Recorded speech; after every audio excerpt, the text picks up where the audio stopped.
Be careful what you wish for because it can become a reality. Yeah. The Untouchable True School Sports Empire proudly presents something the boxing game's missing. Hey, what's going on? It's your boy BT, and I came here to talk some boxing with the thousands of True School Sports subscribers. Alright, so this is the first of many post-fight reviews I gotta do today. It was such an eventful day in boxing, so you'll probably get like 4 or 5 post-fight review videos today. But I wanted to start off talking about the cruiserweight rematch between Opetaia and Mairis Briedis as they both fought for the vacant IBF cruiserweight title. This was a fight of very big intrigue to me because the first fight was one of those fights back in 2022 which really captured my attention and imagination. And since that fight's taken place and transpired, Opetaia has now been bestowed the label of being the best cruiserweight in the world. The lineal champion, the guy that when you watch him fight, he's passing the eye test with flying colors. But really and truthfully, if we're being honest, the two opponents he's fought since Mairis Briedis, which were Jordan Thompson and Ellis Soro, those guys really didn't have much that they were going to be able to do with a guy like Opetaia, right? So Briedis is the best fighter Opetaia has fought since he fought Briedis, right? So that was the intrigue of the fight going in. Briedis hadn't fought since the Opetaia fight 2 years ago. And Briedis is no spring chicken. He's approaching 40 years old. So, the question is going to be like, not just ring rust, but how would age play a factor if it does at all, right? So in this fight, Opetaia, I thought basically for the first 7 rounds, 8 rounds or so, Opetaia was able to capitalize on the ring rust of Briedis and the age of Briedis because a lot of times he'd be moving, and I thought his footwork and his feet were the difference because a lot of times Briedis would hit him sometimes, but they were like grazing shots. Opetaia was doing a great job of using, I think, a nice up jab, a straight, short left hand down the middle, the left hand pot shot to the body. These were all key shots for Opetaia. Occasionally, the right hook to the head. These were all key shots for Opetaia, but it was all set up because of the superior athleticism and footwork, right? That's what that's what makes Opetaia so dangerous is his combination of athleticism, explosiveness, and these kind of things, right? And just this menacing demeanor he has to him in the ring, right? But then somewhere around like round 8, 9, Opetaia began to, really slow down in a major way. And Briedis was able to capitalize on it, punching in between the shots with the straight right hand and digging the right hand of the body as well.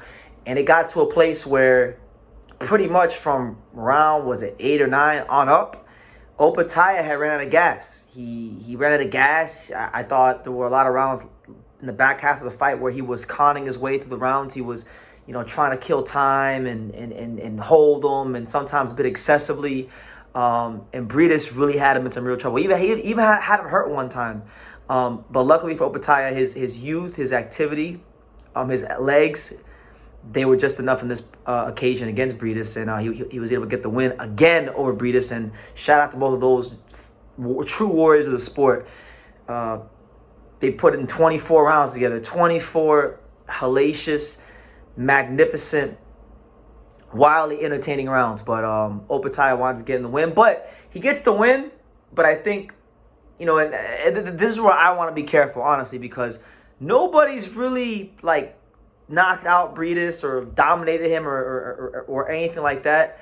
Mairis Briedis is as high level as you can get in the cruiserweight division. He's been a great fighter in this division for a long time. You don't become a lineal champion and last as long at the top of the cruiserweight division as Briedis has if you're not worth a damn, and he's worth quite a lot of dams, right? So Mairis Briedis, his only losses in his career are to Opetaia and Alexander Usyk. Now, he gave Alexander Usyk a tough fight when they fought, and how crazy does that look now? How great has that loss aged for Mairis Briedis? Because now Usyk has firmly established himself, forget pound for pound, but as the baddest man on the planet, following his win against Tyson Fury. So I say all that to say that I don't want to be overly critical of Opetaia on this occasion because Briedis is the guy that nobody's really dominated like that, right?